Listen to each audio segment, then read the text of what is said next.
Well, welcome back everyone for the final session of today. All day long we were talking about the future, and now we are focusing on the future of our children. We have panelists from the whole life cycle of all of the activities, what we need to provide safe environment for our kids. And we will try to highlight everything to give you an idea how various experiences around the world have been made to make this happen. So if we can start with my presentation. So child safety. I give you some highlights just to alert what we are talking about. May you have the next slide, please? Next one, please. So, principal consideration, what we are talking about, the types of accidents with children we will be dealing with. We are looking for the root causes. How can it happen that these kids are injured? And we have to take into account kids are special. Well, they are not just little grown-ups, they are special. Their own behavior, their own culture, and they do different things. So next slide, please. And we have to look, thank you, green is forward. And we have to look into the various hazards. There are known hazards. Kids know that a stove is hot, at least they should know. But there are unknown hazards for kids, and there are even hazards which are not known for the parents and the kids. So what will be our task to deal with all of that and handle that? So, unknown hazards for kids. In the beginning, they don't know that we have hot surfaces in the cooking device, a teapot, that electricity. You cannot feel, you cannot smell electricity, but it's a dangerous thing. And fast cars in traffic, so they should know. So, old picture out of the early 30s, kids might do that. They find some needles and poke into the wall outlets and might be injured. Or climbing on roofs just to catch their kite to get it back. Or something which is pretty new, hot surface, but even in coffees, in cacao, in milk, it could be hot, but children cannot read it. So, there might be unknown hazards even for parents and even for kids. Unknown hazards, seeing in a playground equipment, there are hidden corners, they might be stuck, they might be strangulated because they are stuck there. Bicycle helmets in barriers. It's nice to wear a bicycle helmet when you're driving around. However, if you put your hat between two vertical poles and try to get back, you are stuck. There might be swings on a playground. 2 swings is nice, but it is well known that children cannot catch more than 2 movements at the same time. If you have 3 swings in one set of poles, they cannot manage and they will be hit. Toys, we will have a look at that one. Can you imagine what that is? This is a plastic spider.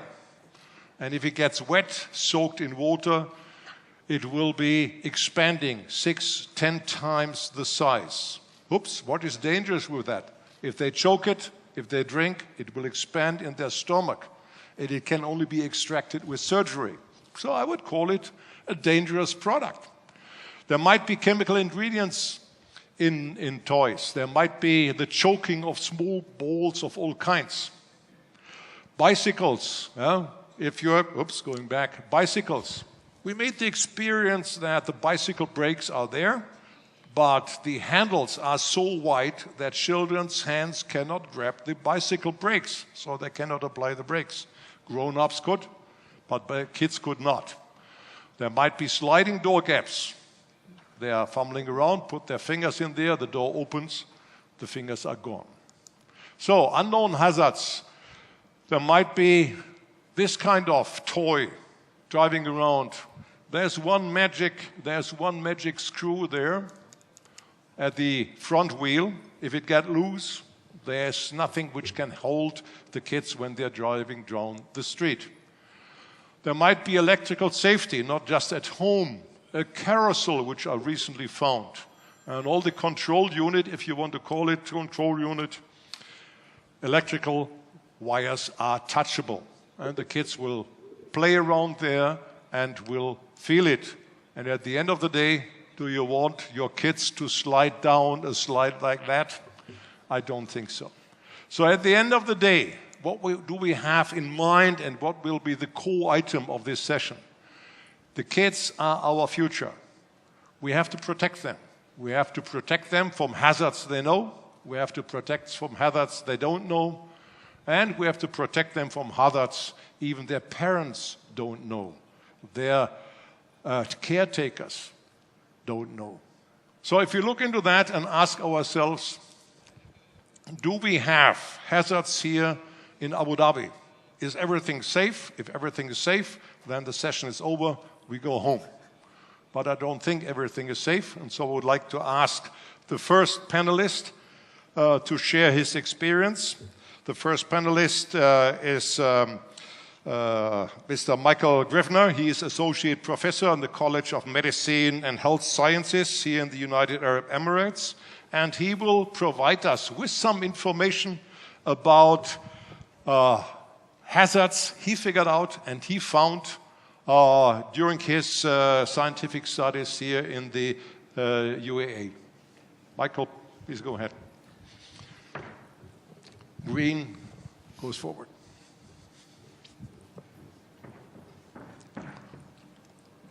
Good afternoon, good evening. I will speak a little bit from medical background, epidemiology and prevention of injuries. So before I will start, I will try, if it is maybe, yeah. So first, my first statement, it is only distinction between accidents and injuries. So injury, really it is not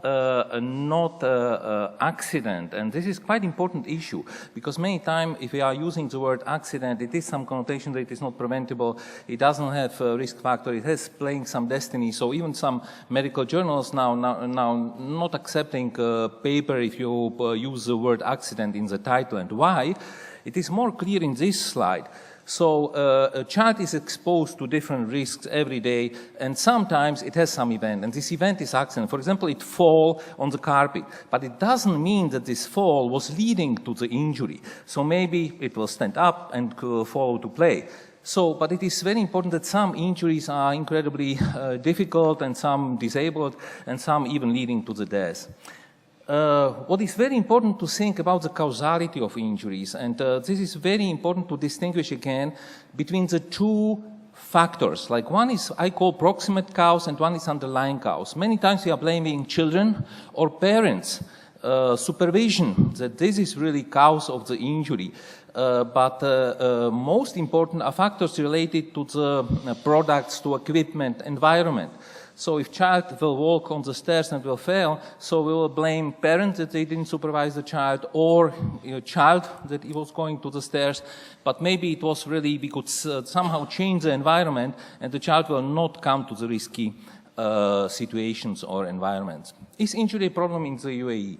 So this is quite important question, and as you see, worldwide, injuries are fourth leading cause of death in the all age groups. Here in UAE, it is second leading cause of death. We have like proportionally twice as much proportion higher, so it is around 20% in fact some years. So it is quite challenging, a major public health issue for us. And in children, if you will take all injuries in children, this is quite interesting. We have a huge proportion of traffic-related injuries compared to the world in childhood. So you see, traffic is 22 in the world, but we have a huge proportion of the traffic-related injuries among the children. The second is drowning, of course, and falls. And here is some mortality rate. We have like 4 times higher mortality rate than Sweden or UK. Even like Greece, I put the Greece on purpose because Greece didn't have in the time when these data were collected the child car seat legislation. So there is incredibly important issue about the traffic safety and the injuries. So I picked few priorities and I will very shortly highlight them. So child car restraints, it is one of the main priorities for our country. We did some study among the UAE national ladies in Women's Abu Dhabi Association. We were asking, they're using the child car seats if they have children. And you see, never, 89%, they were never using the child car seats. And reasons for not using, they are different. But what is quite challenging, it is, for example, they are thinking that it is safe to hold child in the lap. So, and there are some different reasons, as you see. So policy implication, it is quite straightforward. We need to introduce somehow an four-child car restraint legislation in UAE and also provide technical assistance. Because many families, they don't know even like which type of car seat they should use, how to install. So it is not only that we need to use safe car seats, but also how to use them. It is incredibly important issue. Another, it is falls prevention. And this is study what we did on emergency room-based study among children, as you see. So stair safety, it is incredibly important. They are also falling in the living rooms. What is really challenging in the UAE homes that we are using very hard surface. So marbles and concrete, it is very often used. So there is no impact absorbing surface in the home. So falls are incredibly dangerous, or some the surface for the like surface absorbing impact absorbing surface is very important. We did study among the UAE national home residents, and we found that many of them, they have some sort of playground equipment. And again, many of them, they don't use safe surface under playground. So it is another major issue for the falls prevention and the playground safety. There are many of the cases last year, especially for the window safety, very positive message what we received in the other session. There is some regulation and there is some like effort to make the windows more safe, and there are some gadgets and regulations for the window safety. Third priority, it is droning, and it is not only beach safety and public pool safety, but also home pool safety. Many of the homes, they have the swimming pools around them, like here in this study it was 10%, and it is UAE national homes, but unfortunately they are not using proper fencing or proper like gates around the houses. So this is very important issue, to properly fence the pools, and as I was, for example, in New Zealand, they have the regulation that every swimming pool or even jacuzzi around the houses, even if the family doesn't have the children, they have to have some proper fencing. So fourth, it is somehow very sensitive issue, it is baby walkers. Baby walkers are used by 97% of UAE national families. So many of the local families are using baby walkers. And there are really many injuries. We in our line only had like 3 deaths related to the baby walkers, reported deaths. But look how many emergency room visits or hospitalizations, admission 42, 11 disabilities. It is incredibly unsafe product, and many families are not really somehow aware of the unsafety. Again, we did some quite interesting study about asking these ladies, what do you think, what is the reason that the child had the injury related in the baby walkers? And you see 43 of them blamed the baby even for the baby-related injury. And only 16% they were thinking that maybe there is some equipment, dangerous equipment. So there is some policy implication. Again, maybe we should follow the Canada. Canada is banning sale and import of the baby walkers.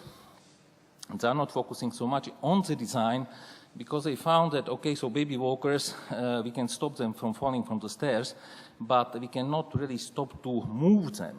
So in this case, child can reach some hot object like coffee, tea, and so on, and they could burn. We have the burns related to the baby walkers. We have electrical even injuries. So activity PlayStation, it is quite good replacement, as you see, and child, baby cannot really reach the surface, so floor, so it is much safer than, staying on the one place.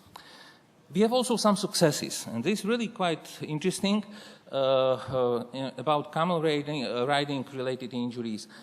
Before, it was part of the culture that the children were riding riding the camels, and when the legislation in 2005 was implied, this is from the trauma registry in our line, you see that there was a drop to 0 of the related injuries. So the children were replaced by the technology, by the robots, and it was like a very successful intervention. So thank you very much. I have only this from Aristotle. It is like, with regard to excellence, it is not enough to know, but we must try to have and use it. Thank you. Thank you, Mika. So this is very, very useful and interesting information. The question is, well, was it just a scientific study? Or is it useful in a way that we can deduct information out of it and make it as a source to provide manufacturers, importers, trailers, all involved stakeholders with enough knowledge about it that this shall not happen again, or the amount of such injuries shall be reduced significantly in the future. So the question is, how is this done? How is this information turned into some basic information which at least gives a minimum standard for the manufacturers, for the importers, for the wholesalers, everyone involved in the whole thing. And we have someone who will deal with that. This is Ms. Joan Lawrence. She is Director of Conformity Assessment Department.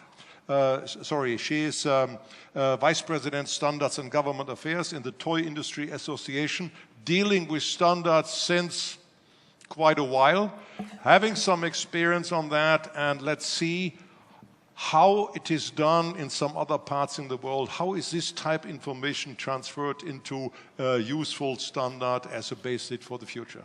Please. Thank you. In addition to my role at the Toy Industry Association, I also chair an international standard for toy safety under ASTM International, and I'll tell you a little bit about that. But you're right. My background in standards goes back many years to the early 90s, actually. It makes sense for me to follow Dr. Grivna here, as incident data really helps us form standards, particularly for children's products. Some of the product categories and the incidents he mentioned, however, pools and drowning incidents, baby walkers and traffic accidents, those are areas where in the US we have been able to use incident data to effectively write standards and regulations to reduce those incidents. And so there is something to be learned there. We do this, of course, relying on the data that we have. In the US, unfortunately, we don't have any expertise in camel riding, so we can't help you with that one. But there are areas where we can share information and information on standards and relying on that incident data. I'm going to speak more about the toy and children's products industries as a case study, if you will, for other consumer products categories in addition to children's products. In my role in the U.S. toy industry, we work to create this environment of safe design in the industry two ways mainly. We do this by writing protective standards that keep pace with innovation in toys. If you think about toys, we are always looking for the newest, the latest, the funnest, the hot toy. And it is important for standards to keep pace with innovation to ensure we're protecting children. We also work to educate industry and consumers. I'm going to focus most on the standards portion of that, and some of my colleagues here on the panel are going to touch on the education portion. We all agree that children are a vulnerable, important population, and protecting their safety is critically important. This morning we talked about quality and the importance of quality, particularly to our host here, QCC. Safety contributes to consumer confidence and is integral to quality. If we don't have safety, in a consumer's eyes, you will never have quality. They are absolutely linked, particularly when we're talking about children's products. So for toys, standards help us to ensure the safety of the products and set some minimum requirements for us for ensuring safety. If we think about the ambitious proposal set out in Vision 2030, the good news is that UAE and Abu Dhabi doesn't need to create new standards for toys. There are already off-the-shelf recognized standards used internationally. And I would recommend that you look to these and rely upon the world's experts on toy safety. You don't need to reinvent the wheel, as we say. In the U.S. toy industry, we collaborate and lead in the area of international standards for toy safety. And in this process, we use the ASTM F963 toy safety standard under ASTM International. It was originally developed in the 1970s. The committee that works on it is comprised of some of the world's top safety experts in toys. They come from industry, government, medical and child development experts, engineers, testing labs, and consumer representatives representing the international world. F963 was also the first comprehensive toy safety standard, and we continually review it and revise it in order to keep pace with innovation in toys. And as emerging issues are identified, such as when children find new ways to use or even misuse a toy in a way that was never intended. Indeed, that's one of the hallmarks of our ASTM standard, is its ability to quickly address emerging safety issues for toys and newly identified hazards. The type of usage and injury data that Dr. Grivna described is the kind of data that drives our continuing development of standards for toys. The committee became adept at regularly analyzing the incident statistics. We identify emerging issues in those stats when they exist, and we work to develop standards that effectively reduce that risk to children. Then what we do is we share the information with our counterpart organizations and with industry and government and others around the world in order to encourage adoption elsewhere. We want consistent protection of children at play no matter where they live. And harmonized standards across borders make it easier for industry to understand and comply with the standards that exist and help enhance trade. We heard that in this morning's session as well, because it allows products to move more easily across those borders. But again, Abu Dhabi and the UAE don't need to create new standards for toys. There are existing recognized standards, and I would encourage you to consider these. When you think about the ASTM process as one example and the ASTM toy safety standard, they provide an excellent model for protection of children. And in the US, we're fortunate in that we have access to data compiled by our federal government. The US Consumer Product Safety Commission collects data from hospital emergency rooms and other sources throughout the year. This data directs our standards development. Additionally, in the ASTM process, there are over 150 members from Gulf nations participating in various ASTM standards.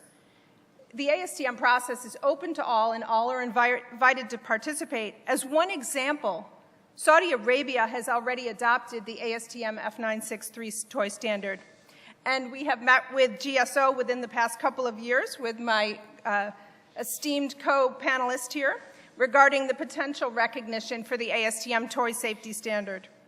And there are other models as well, the ISO standard, the European SEN standard for toys as well. So there are a lot of good examples out there to begin to put in place the minimum requirement, the minimum standard for toy safety here. So we've talked about how Abu Dhabi can achieve this first goal, that ensuring standards effectively protect children. Now to talk very briefly about the importance of education in ensuring safety of children. And that has two facets as well. One is the education of industry to ensure that they understand the standards and therefore can comply, but also to educate consumers. We all have a role in ensuring children's safety. It's a partnership between the manufacturer of a toy, if you will, and the family, so that the toy continues to be safe once it's brought home.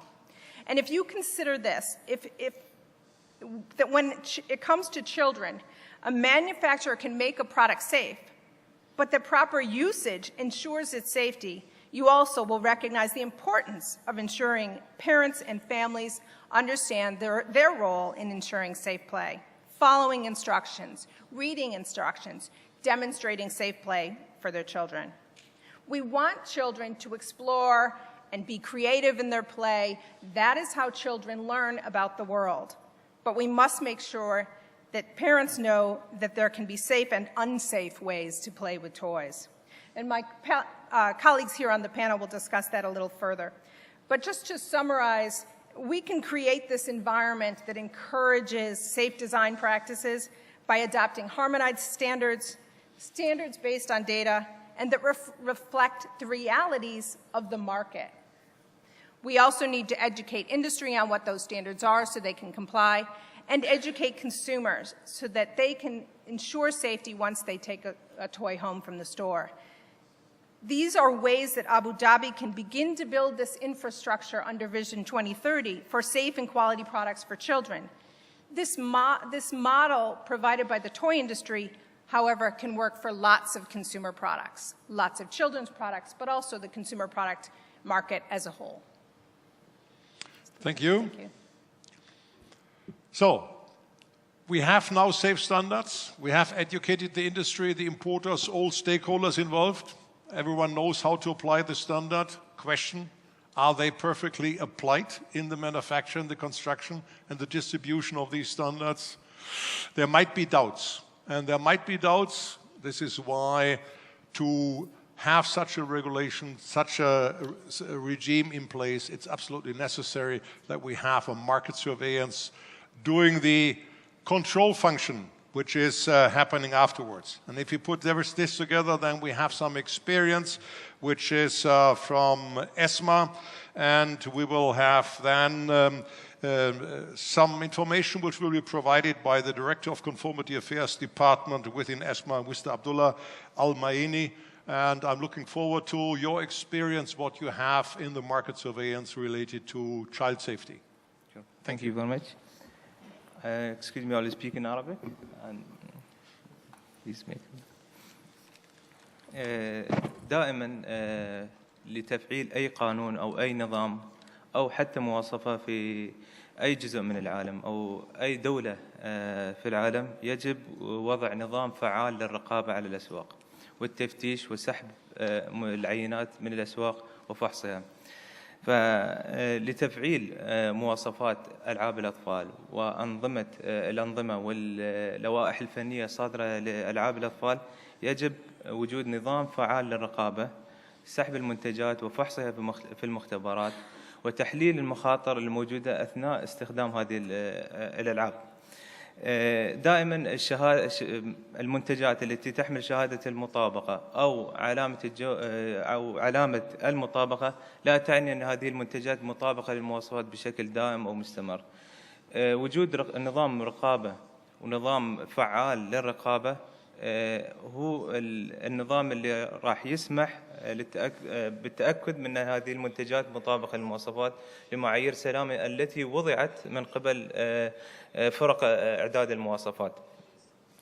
طبعا الرقابة يجب أن تكون من قبل الحكومات، من قبل الجهات التشريعية في الدول الرقابية في الدول بالتنسيق مع إدارات الجمارك، إدارات الترخيص. كل جهة تقوم بدورها في عملية الرقابة. الجمارك دائما المنافذ الجمركية خط الدفاع الأول للمستهلك من خلال منع المنتجات الغير مطابقة للمواصفات من دخول الدولة. بعدين عندنا الجهات الرقابية التي تقوم بعملية التفتيش والرقابة على الأسواق، دورها في عملية سحب المنتجات وفحصها في المختبرات. جهات الترخيص بعدم الترخيص لمحلات ألعاب الأطفال لمصنعي ألعاب الأطفال إلا بعد التأكد من مطابقة المنتجات وألعاب الأطفال للمعايير وللأنظمة والمواصفات. وهناك دور رقابي كبير على المستهلك. المستهلك نفسه لازم يقوم بعملية الرقابة والإبلاغ عن أي ضرر أو أي منتج مخالف للمواصفات للجهات ذات العلاقة في الدولة. طبعا على الحكومات أو على أي جهة تنظم العملية يجب أن تقوم هذه الجهة بإنشاء نظام خاص للمعلومات. النظام هذا يجب أن يكون كقاعدة بيانات للجهات التشريعية لجهات إعداد المواصفات من خلال إضافة المعلومات المأخوذة من عملية الرقابة في الأسواق، المخاطر التي تم تسجيلها أو حالات الإصابات التي تم تسجيلها في المستشفيات أو من خلال المستخدمين أو المستهلكين. يجب أن يتم تسجيل هذه الحالات ورفع نتائج أو هذه المعلومات إلى الجهات المختصة في إعداد المواصفات لإعداد المواصفات لتطوير هذه المواصفات بما يتناسب مع الحالات اللي سجلت. بالإضافة لذلك يجب أن يتم دعم هذه الأنظمة بأنظمة الاستدعاء وسحب المنتجات من الأسواق والإعلان عن المنتجات التي فيها ضرر. لو اكتشفنا أن هناك حالات منتجات فيها خطورة على المستهلك أو على الطفل بالنسبة للأطفال، يجب الإعلان وسحب هذه المنتجات من قبل منافذ البيع، وعدم جعل هذه المنتجات في متناول يد الأطفال لتعريضهم للضرر. طبعا الإعلان عن المنتجات الخطيرة، ويجب أن الإعلان أن يكون بطريقة مناسبة، بطريقة شاملة فيها معلومات عن المنتج، فيها معلومات عن الخطورة المحتملة أو الخطورة الكاملة في المنتج، حتى يتم تعريف الآباء أو الأطفال بهذه المخاطر. شكرا. Thank you very much for your experience and your recommendations what should happen to prevent unsafe products coming to the market, and for the efforts which should be taken over by all the stakeholders. So, if we summarize this, what we had so far, then we have initial statistics, we have the standards which are developed on the first place and then on an ongoing basis reviewed. We have the market surveillance going afterwards when the products come to the markets. The market surveillance is a very helpful tool as well, not just to prevent actual products to get to the markets, but to give information back to the standardization organization. So we'll end up with the manufacturers again. However, the standard is always running behind. The development is going further. And this is why it is important that we have tools in place and policies in place to go beyond the standard, to have a methodology, to train the manufacturers to think about it and go further. What can happen beyond the standard just being the principal element? So we have Mrs. Carol Pollack-Nelson, who will give us some information on that area. She is independent safety consulting representing the International Consumer Product Health and Safety Organization. And we are looking forward to your input to going beyond just basic standard requirements. Thank you. Thank you very much. And I am delighted to be here speaking with you today. I've learned at least as much as I'm going to share with you. I'm the president of the International Consumer Product Health and Safety Organization, which is an international product safety group that is comprised of all the stakeholders in product safety: manufacturers, retailers, regulators, consumers, and testing labs. I also, like Joan, I wear a number of different hats. I'm also an officer on I'm the vice chair, one of the vice chairs for ASTM F15, which oversees all of the different voluntary standards pertaining to consumer products. So I have tremendous respect for, and I'm involved in the development of voluntary standards, and obviously mandatory and voluntary standards are absolutely essential. These are the foundational elements of any product safety system. But as Joan and others have mentioned, the one thing that we've come to realize is that we always are trying to encourage manufacturers, and manufacturers wish to constantly be developing innovative products. And because of that, it is important that any product safety system be comprised of mandatory and voluntary standards, but also internal standards must be required of manufacturers. And the internal standards are essential for the manufacturer understanding that it is their responsibility before the product goes into the marketplace to ensure the safety of their product. And this means that they must do what are called product safety assessments in all phases of product development. So I'm going to talk briefly about what a product safety assessment is and different ways that it can be done. But what I want to say first is that doing a product safety assessment does not happen one time before the product enters the market. It happens ideally it happens in every phase of development. The first time a product safety assessment should be done is in a phase that we call concept artwork. That's where someone pitches an idea on paper with a drawing of what they think the toy or the product will look like, with dimensions and a written description of what that product will look like and what that product will do. This, I can tell you, because I do this, is the most difficult time to identify potential hazards with the product, because it's not even three-dimensional yet. But it is the most important time because it is the least costly time to identify any potential hazards, because the product hasn't been developed yet. So that's the first time. But then in every phase of development, it's important, as a model is developed and then a working model is developed, it's important to monitor and anticipate potential hazards in every phase of development. So I'm going to very briefly mention 4 ways that manufacturers should be encouraged to try to identify potential hazards with their products before they enter the marketplace. The first way is to convene experts. These are child safety, child development experts, toy safety experts, teachers, educators, and parents, because these are people who study children, their behavior, their motivation, and their interests. And there are 2 main questions you want to ask these people. Number 1, what age will use this product? You know, there may be an age label on a product that'll say that the product is intended for children 3 and older, but if the toy looks like it's safe on its face, and if the toy has a theme that is attractive to a young child, then the parent might say, well, this age label doesn't make any sense to me.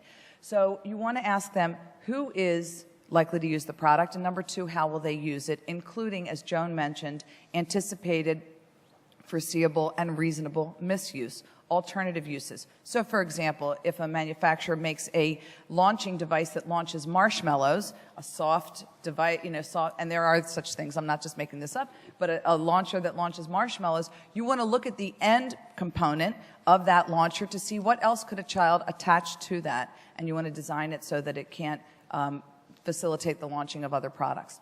So we want to ask them, again, the age of who they think will be the age of the user and how they will use it. And when we ask how they will use it, we don't just mean use it, we mean all 5 potential stages of use. This includes, number 1, assembly, if that's relevant, number 2, use, cleaning, troubleshooting, and storage. And you might think, storage, why is that important? Well, I'll give you an example. In the United States, portable pools, they're inflatable pools that can be moved and that are filled up with water. When those are left out in the yard, those are an attractive nuisance to children. Children are they're attracted to the water. They know that sometimes they're allowed to play in that water. And they might slip out of the house when the parent thinks that they're inside, and they can drown. So storage is an issue. And it's an issue with a number of different products. That's just one example. So the first way you can assess potential hazards is to convene experts. Another way that's already been mentioned is to look at injury and fatality data. Now, I know that that's something that's just in the beginning phases here. It's very, very important. To be able to collect injury and fatality data sheds a lot of light on how people are obviously being injured. And that information can be used by manufacturers. Even if a manufacturer has developed a novel product, in likelihood, there are other similar products that have already been developed where some information about how a child might use or misuse that product and get injured by that product, that information is likely already available to some extent. The third way to get information is to conduct research. And this means research of children, observational research, for instance. Watch them using toys and products that are similar to the one that the manufacturer is coming out with.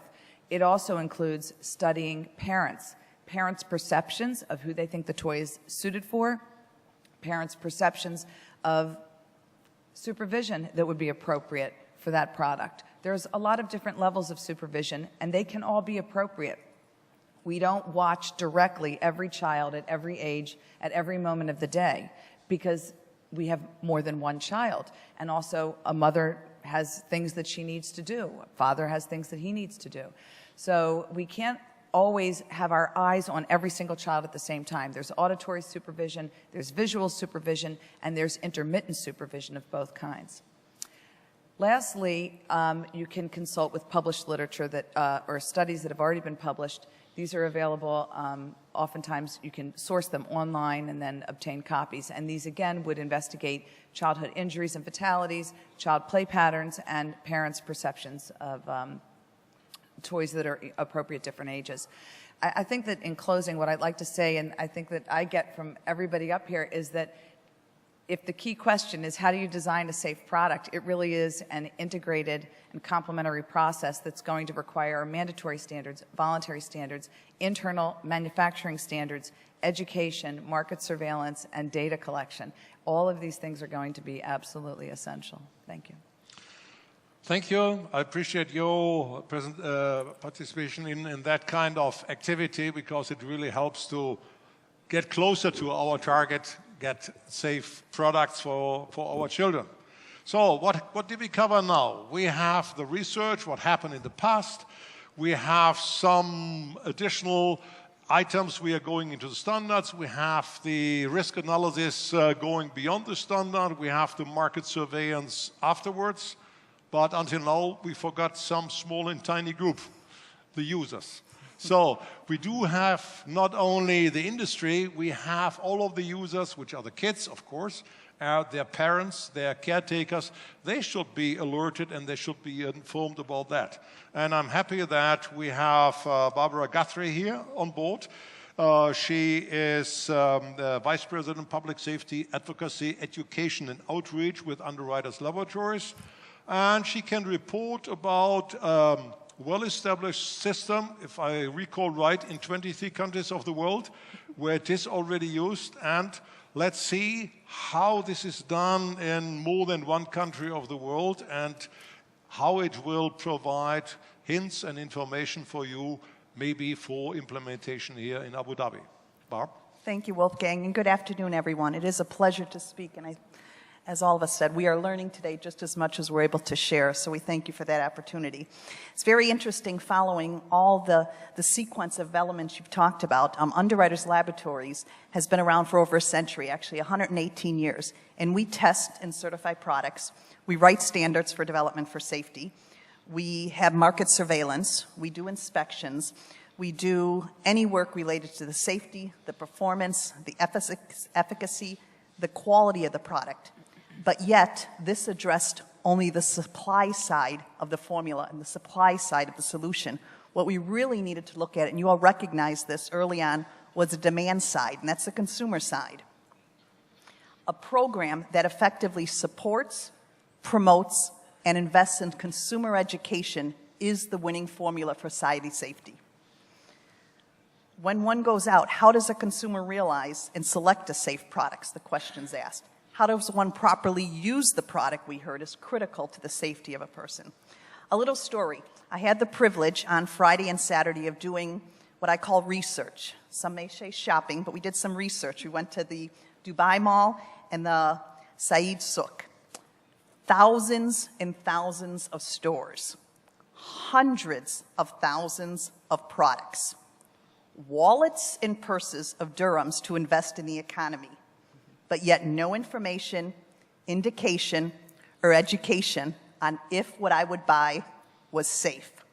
Safe to bring into my home, safe to use in my home, safe for my consumption, or safe for my children to play with. This is the unaddressed safety solution, consumer education. And it was spoken at the end of the food conference by the minister that it's never too early to begin teaching children education. I want to share with you some statistics. Taking a different look at what Michael had shared is actually the talk about accidents or unintentional injuries. According to the World Health Organization, 830 children die from unintentional injuries every year. According to the World Health Organization, these injuries are both predictable and therefore preventable. Bringing it to our host country, a few statistics. In 2010, in Abu Dhabi, 69 children died from unintentional injuries. That means injuries that could and should have been prevented. 63% we saw earlier of all fatal injuries to children are traffic-related. Again, avoidable and so often preventable through the right education. We talked during the food safety program about complications due to morbid obesities that are the second largest cause of death in Abu Dhabi. Again, predictable and preventable. Education is the key, and education is a solution. When you all looked at all of the elements where we are attacking the supply side of the formula, we looked at how can we attack that demand side, the consumer side. And we decided what's best is education for the children. We had the privilege and the opportunity to partner with the Walt Disney Company to create what we called a Safety Smart program. And this is the program Wolfgang had mentioned. In this partnership, we were able to use the decades of Disney's storytelling capabilities coupled with the century of UL safety expertise to design a program for children that engaged and empowered them. This is not a program that lists the do's and don'ts for children. It is not fear-inducing, but engaging and empowering. It works on a decision-making process. In the same way we teach our children how to read and write, in the same way we teach arithmetic, in the same way we teach children science, we can teach safety education and safety science. It comes from a consciousness that leads to a knowledge that leads to a wisdom to make the right choices. Safety Smart is behavior related.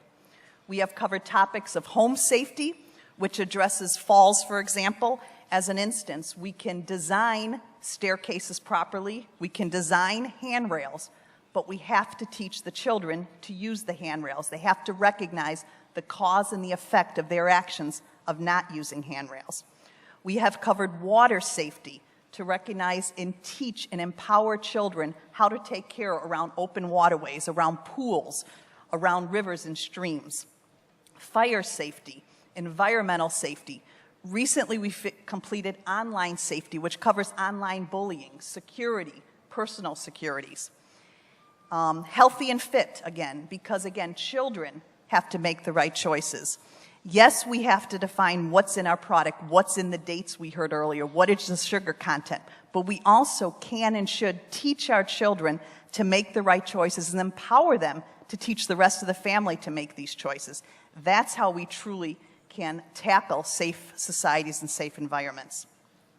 Two of the topics we're handling this year is transportation safety with all forms of transportation on a global perspective, as well as character required for the children to make the right decisions, being honest, being genuine, being kind.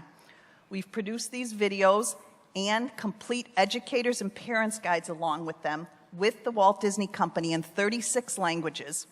We've outreached them to 22 countries in a partnership with governments, ministries, not-for-profits, and private sector organizations.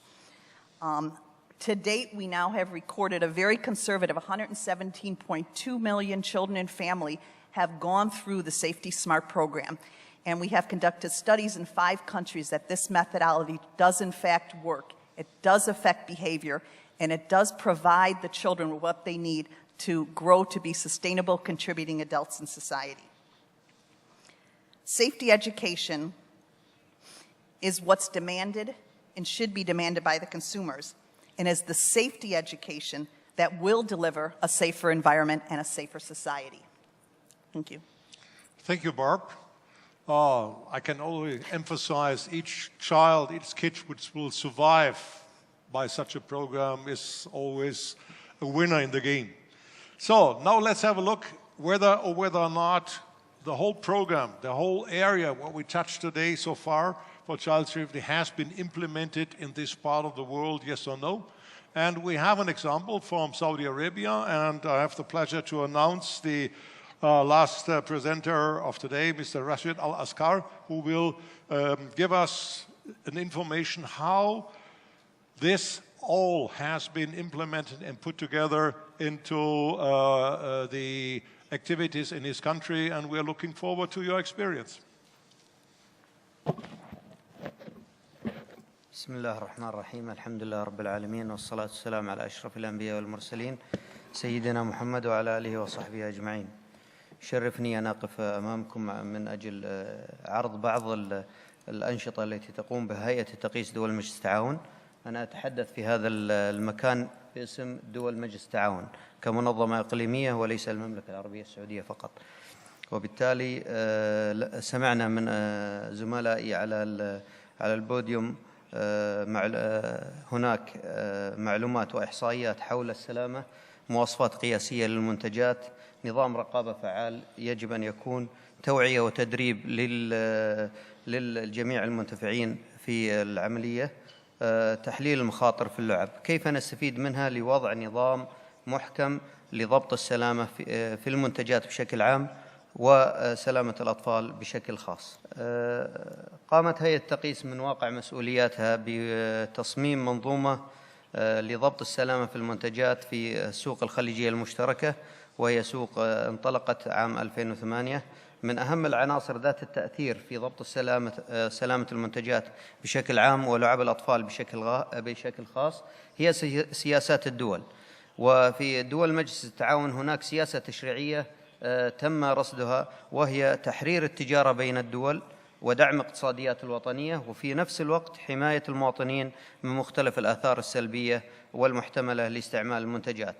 إضافة إلى ذلك من العناصر ذات التأثير على ضبط السلامة في المنتجات التقدم الفني والتكنولوجي والخبرة المكتسبة لدى الفاعلين الاقتصاديين في مجال ضبط السلامة والجودة في منتجاتهم. وبالتالي نجد أن المصنعين هم من يقومون بتطوير المواصفات القياسية، ومن ثم تتطور المواصفة بناء على تقدمهم التكنولوجي واكتشافاتهم والطرق التي يستخدمونها في بناء منتجاتهم، وبالتالي تتطور المواصفة ثم تطور منتجاتهم من كحلقة مستمرة. كذلك توفير الإطارات التشريعية والإجراءات الرقابية الملائمة التي تضمن ضبط السلامة، وهذه من أهم مسؤوليات المشرعين في الدول الأعضاء. من عناصر السلامة في لعب الأطفال التي تعتمد عليها المنظومة التشريعية لضبط المنتجات في السوق الخليجية المشتركة هو التعريف المناسب لمفهوم السلامة بالنظر إلى الأخطار والمخاطر المحتملة في اللعب، بدلاً من النظرة المحدودة المتمثلة في المطابقة للمواصفات القياسية المحددة لكل منتج. وبالتالي يجب أن ننظر إلى المخاطر والأخطار التي قد تحصل من المنتج عند استخدامه والبيئة المحيطة باستخدام هذا المنتج، بدلاً من التأكد من مطابقته للمواصفة القياسية عن طريق تقرير اختبار أو شهادة مرفقة بهذا المنتج. كذلك التحديد الدقيق للمخاطر المحتملة في اللعب من خلال توفير الآليات المناسبة لتقويم سلامة اللعب سواء من قبل الصناع أو من قبل السلطات. تحديد المسؤوليات والإجراءات بشكل متناسب بين السلطات والفاعلين الاقتصاديين، ونقصد بالفاعلين الاقتصاديين هم الصناع، التجار، جهات تقويم المطابقة سواء مختبرات أو جهات تفتيش أو جهات منح الشهادات من أجل ضبط سلامة اللعب.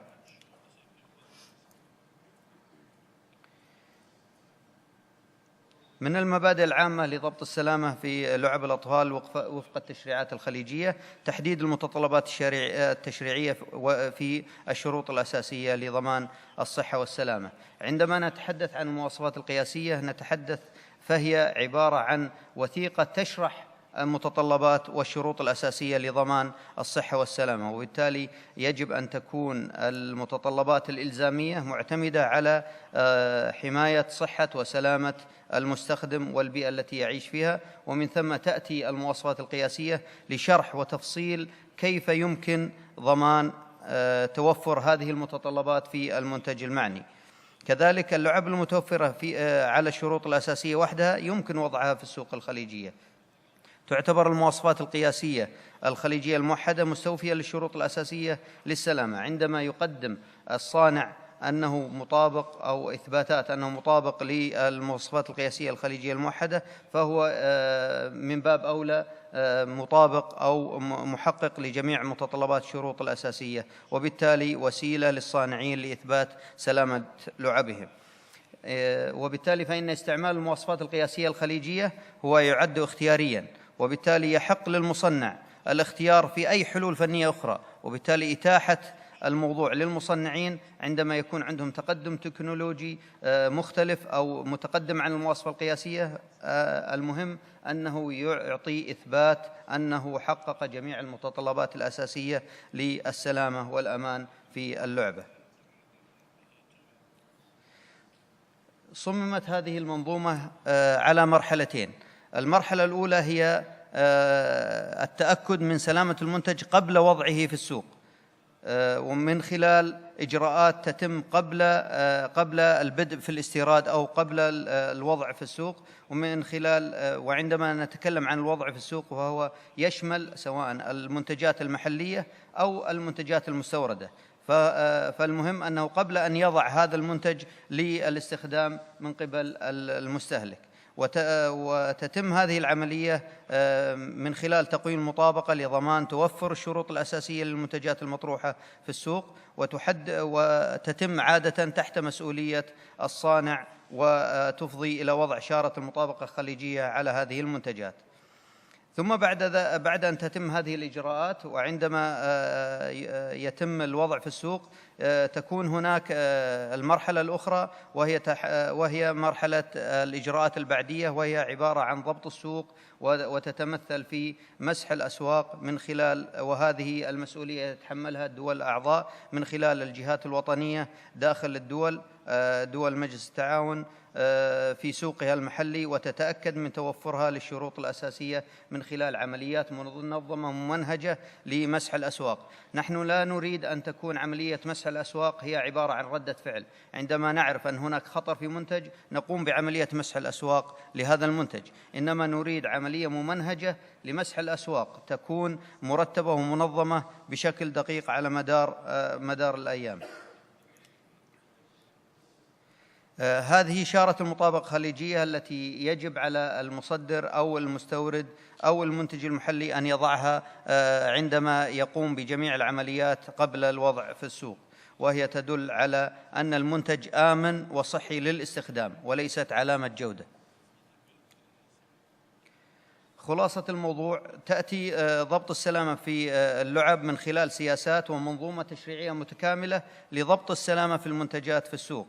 هذه المنظومة المتكاملة تشمل إطار عام، يجب أن يكون هناك منظومة متكاملة من البنية التحتية للجودة من خلال عناصرها الأساسية: المواصفات القياسية، التشريعات الفنية، إجراءات تقويم المطابقة، الاعتماد والمترولوجيا التي تحقق الثقة في جميع إجراءات تقويم المطابقة التي تتم في داخل الإقليم.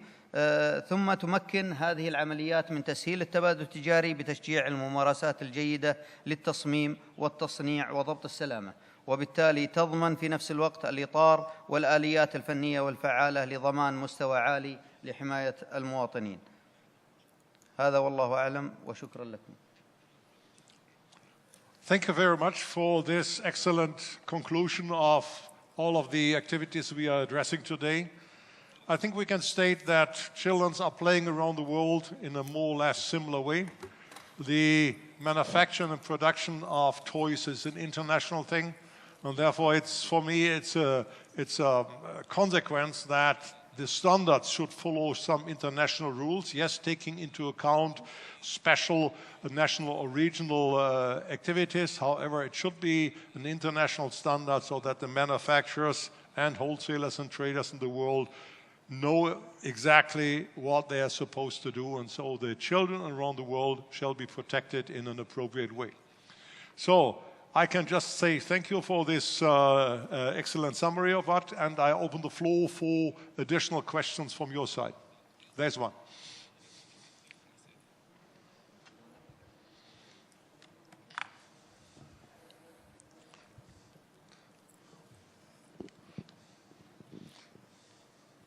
Assalamu alaikum. First of all, thank you all for this insight and aspects of, let me say, child safety. And I used to have a white page here, but unfortunately it's all blue. Have so many questions to ask, but I decided to ask a very simple one. If standard exists, why do we still have unsafe toys? So anyone can answer this. That's a very good question. In fact, in the United States, many, in some years, the majority of toys that end up being recalled comply with all existing standards. And Joan had started to talk about this a little earlier.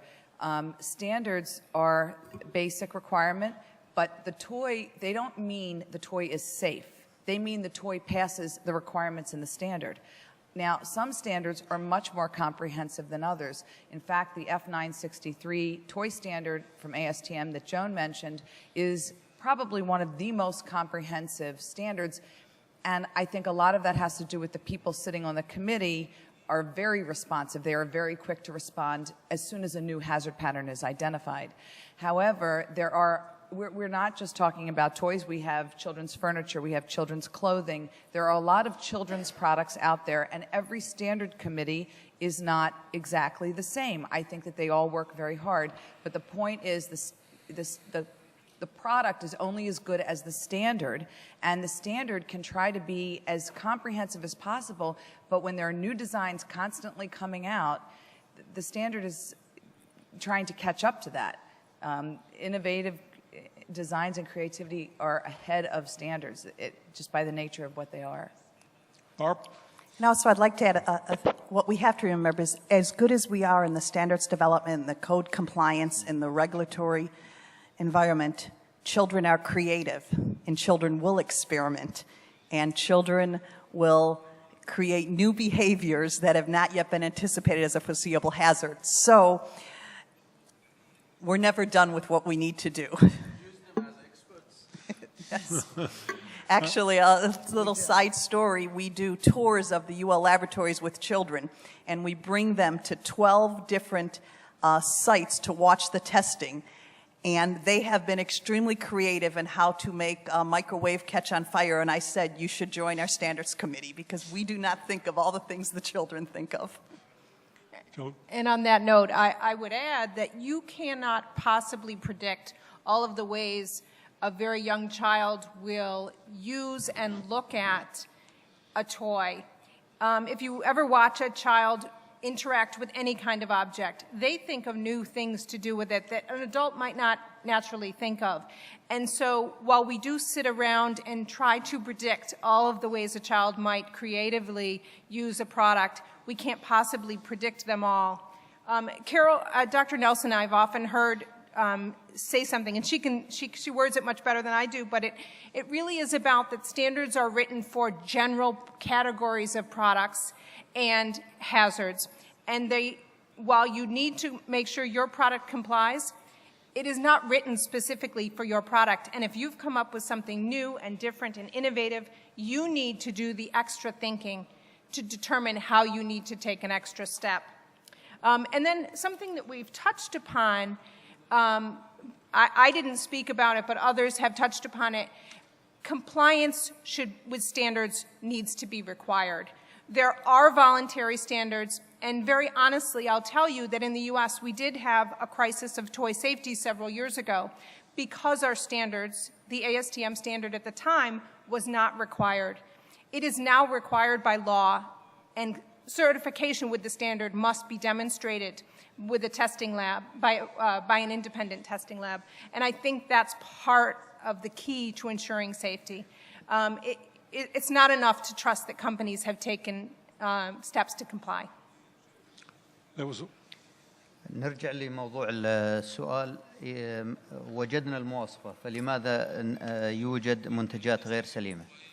المواصفة، وجود المواصفة ليس هو الحل الوحيد لضمان سلامة أي منتج وألعاب الأطفال بشكل خاص. وجود المواصفة هو جزء بسيط من العملية، من المنظومة بالكامل، وبالتالي يجب أن يكون هناك أولا تشريع يتكلم عن المتطلبات السلامة، وكما قلنا ليس فقط المتطلبات الفنية التي تشرحها المواصفة، هناك متطلبات سلامة لها ارتباط بالمخاطر، مخاطر الاستخدام، مخاطر البيئة المحيطة بالمستخدمين الآخر، كل هذه يجب أن تكون في التشريع المواصفات القياسية تشرحها، ممكن مواصفة المنتج تشرح المتطلبات الفنية، بينما هناك مواصفات أخرى تشرح متطلبات أخرى خاصة بالسلامة. على سبيل المثال مواصفات التوافق الكهرومغناطيسي، هذه لا ترتبط بمواصفة المنتج، لكنها ترتبط بخطر يمكن أن يحصل بسبب بعض المنتجات مع بعضها الآخر.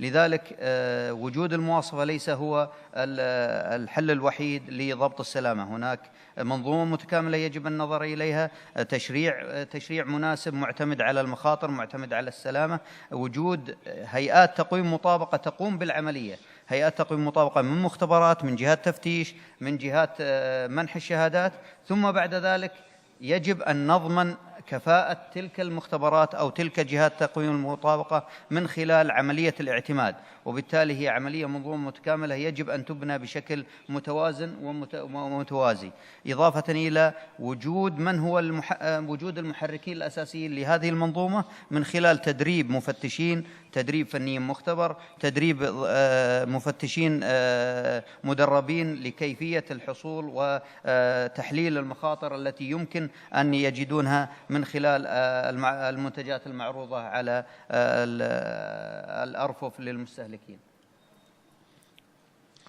Oh, thank you. Just one question, please. This is referring to Michael's data and his statistics. Those were some very scary statistics.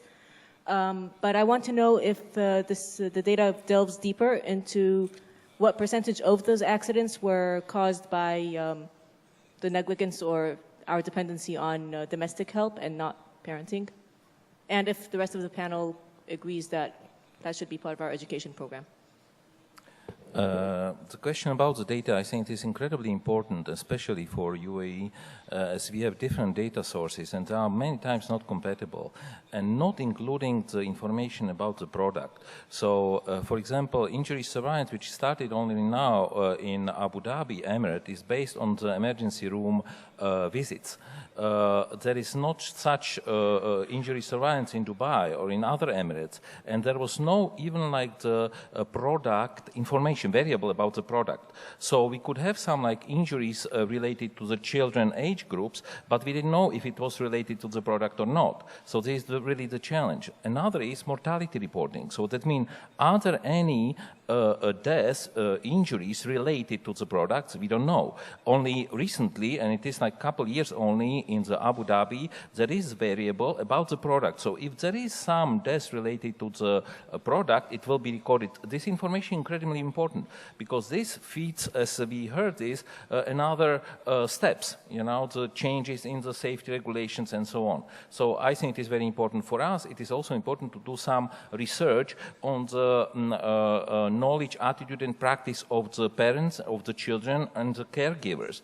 We are, you know, here in UAE, we have like many families are using maids, and maids they are speaking the different languages, and many times children are spending a lot of time with the maids. So we need to do the safety education, also focusing on the not only parents but also on the maids, because maybe they are spending a lot of more time with many children in the families. Many of the older siblings are spending the time with the younger siblings. So I think this safety education, what we heard, focusing on the different, you know, participants, children, caregivers, parents, but also decision makers, is incredibly important. And example, for example, not many parents are aware if they are going to buy, for example, Kinder Eggs in some grocery shop or in the gas station. Child is very happy with his toy, which is really inside the chocolate. There is a very small warning maybe that there is like only intended for the, I don't know, 4 or 5 or 6 years older children. But parents are even not reading the warning. So now it is incredibly important to inform them, to aware them that, okay, so this Kinder Eggs maybe they are applying to the standards and they are on the market and they are intended to the older children, but, you know, the parents are using them. So this was also the question why even standards sometimes are missing, you know, the safety issue, because we are dealing with all different age groups. And in the different age group, children, they have different risks. So psychomotoric development or the child which is like 1 year old is completely different from 3 or 5 years old. And in the traffic safety, it is incredibly important to understand that, for example, 2-year-old child, when they are crossing the street, it is completely different risk factors because they have the narrower vision field, they have the reflection or the reflexes are completely different. The hearing to the back is impaired in some way, so they can also not assess the moving object, the speed, so they think that the car is moving much slower and it is much further and so on. So in this case, it is a very complicated issue, and we need to somehow to think about these things. And to add, because it is critical to define all the touch points of education, the Safety Smart program, although it's used through various mediums of streaming, of broadcasting, the core of the program is a curriculum-based program. And that, for the best adaptation, is actually adopted within the school systems. And that's where then you avoid who is the caregiver, who's the primary person. We did a study and identified that we want to look to authorities and teachers to provide safety education to our kids. Too often, the parents and the caregivers do not have the right information. So if we can provide curriculum tools that teachers, educators, daycare centers, and learners can share with the children and empower them, that is a winning formula for success. Okay, Carol, and then I think there was another question here, yeah? Yes. But let Carol first. You ask such an important question about supervision. It is such an important question. There have been studies done in different regions of the world. I've published a study myself in the United States on supervision of parents for children ages 2 through 6. And what we find is going to be different in other countries. There are studies that have been published in Europe. And in fact, last week, I serve as a reviewer for certain medical journals, and I was reviewing a study that I believe will get accepted and published on supervision practices where parents ask an older sibling to supervise the child.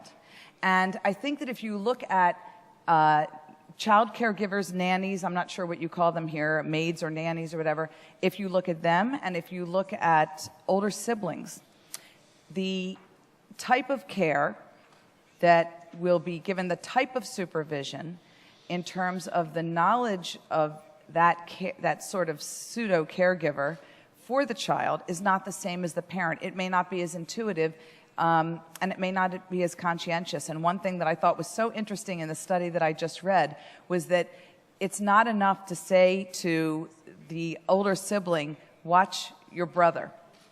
You have to give them much more specific directions than that. And they found that that can have an effect. But I think it's the same thing with anyone that you're asking to step in for you as the parent. And I think this would be a great area for research here because it is culturally based, the types of supervision. And I think that would be very valuable. Thank you. There was one more question, please. Thank you. بسم الله الرحمن الرحيم. سؤالي للمهندس راشد. حقيقة اللي تفضلت فيه حول العلامة الخليجية بالنسبة للسيفتي للتويز، يعني كيف يمكن المقاربة بين الاختيارية في وضع هذه العلامة والتي تعنى مينلي بالسيفتي والحفاظ على سلامة المستهلك؟ يعني في المستقبل لا يمكن التفكير بأن تكون هذه العلامة كونها مينلي هي تعنى بالسيفتي ايشو نوت كواليتي ايشو أن تكون إجبارية للحفاظ على الحد الأدنى من السلامة؟ شكرا. إشارة المطابقة الخليجية إجبارية وليست اختيارية، هي إجبارية على المنتجات التي تم الإعلان على أنها تطبق عليها. على سبيل المثال تم الإعلان على مستوى دول مجلس التعاون على تطبيق هذه إشارة إجباريا على لعب الأطفال اعتبارا من منتصف 2011، وبالتالي إشارة المطابقة الخليجية هي إشارة سلامة تؤكد أو تعطي انطباع أن هذا المنتج سليم وآمن للاستخدام، وبالتالي ليست علامة جودة. علامات الجودة هي التي تكون اختيارية. في المستقبل القريب ستنطلق إشارة المطابقة الخليجية إجباريا على المنتجات الكهربائية، ومن المتوقع أن تكون في الربع الأول من 2014. فإشارة المطابقة هي إشارة إجبارية على المنتجات تعطي انطباع للمستهلك أن هذا المنتج آمن وصحي للاستخدام. إشارة المطابقة هي نهاية عملية طويلة سواء كان المسؤول عن الوضع في السوق هو الصانع، فعليه أن يقوم بعمليات كبيرة قبل أن يضع شارة المطابقة الخليجية على المنتج من خلال تقويم ملائم للسلامة في اللعب الخاصة به، اتخاذ التدابير المناسبة لضبط السلامة في خط الإنتاج وبالنسبة إذا كانوا من الصناع، أو القيام بالإجراء المناسب لتقويم المطابقة إذا كان مستورد، وتدخل جهات تقويم المطابقة كطرف ثالث للتحقق من سلامة هذه الألعاب. كذلك وضع الملف الفني وهي إجراءات فنية لازمة لتتبع سلامة اللعب ووضع شارة المطابقة، ومن ثم إقرار المورد بالمطابقة. فشارة المطابقة هي نهاية عملية طويلة من ضمان سلامة المنتج الذي يحمل هذه الشارة. Well, thank you. I think one more question could be possible, and then due to the time, we are a little bit over. There's one in the center line.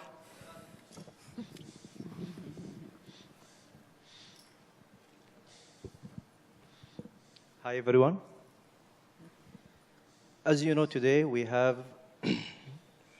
non-civilian or civilian nuclear industry policy in the world, and it's empowered by power countries today. Do we have the same policy on the child safety? If not, why don't we have the same policy from the power countries on the countries manufacturing, for example, fake or counterfeiting toys or products? That's it. Interesting question. Well, if just combining to your question, why do we still have unsafe products, though we have the nice standards? Well, if you're playing football or soccer, it is not allowed to play foul, but you need a referee. So what was described from the Saudi Arabian area is we need a referee to look for that. And this referee should have a tool in place that it's really a punishment which hurts, and that at the end of the day, foul-playing manufacturers, importers will be convinced finally not to play foul again.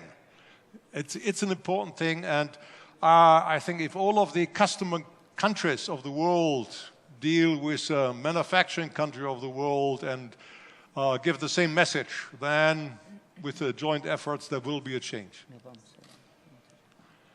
Well, thank you for your questions. Thank you for your presentation as a panelist.